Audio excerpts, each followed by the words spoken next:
Good day mga kaibon, welcome back sa aking channel. Ito ay update ko kayo sa aking tinakay. Ayan, ito yung bunga nung pinagpares ko na blue opaline at saka yung green deck opaline. Ito yung naging anak nila, isang par blue at isang green. Ayan. Ngayon, nakasalang uli yung parents nila. Nantay ko nila mag-itlog. Saka yung second clutch na pinaposter ko dito sa aking PF. Ito yung second clutch nila. Tignan natin. Ayun, medyo malaki na to. Siguro 2 weeks na ata to. Ito na siya. Para siyang green series.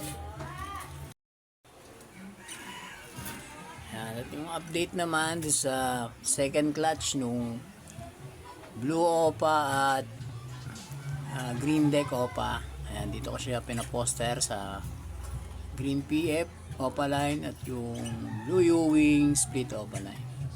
Ito yung inakay. Ayan. Ito 2 weeks na.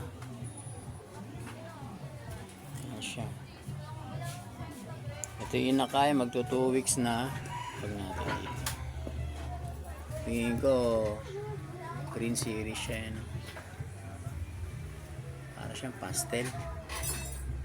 Hindi makita. Oh. Ito. Ayan.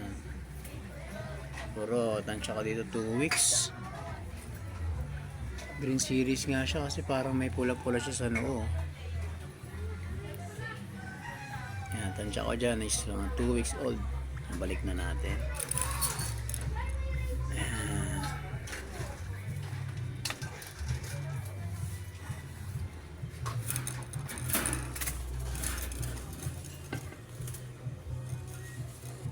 Yun, pinaposter ko nga dahil gawa ng naglolo ko yung breeder.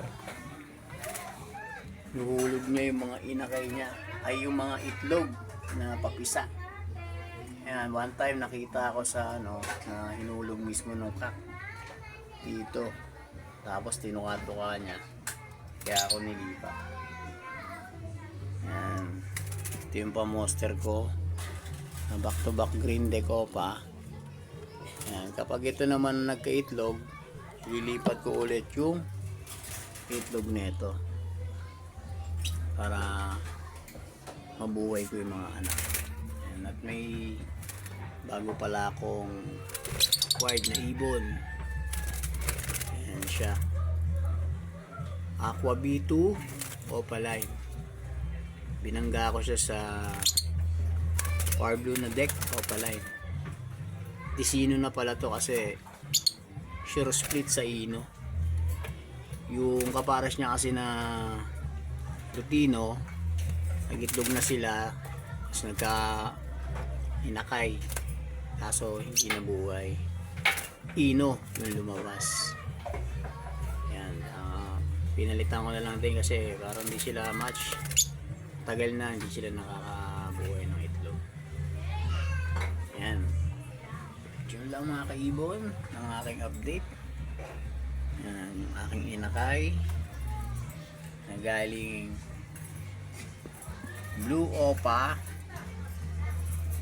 B2 kasi naghanap ng par blue at green deck opaline Oreo yellow bulls opa. Yan mga kaibon, maraming salamat. Sunod na lang ulit na video.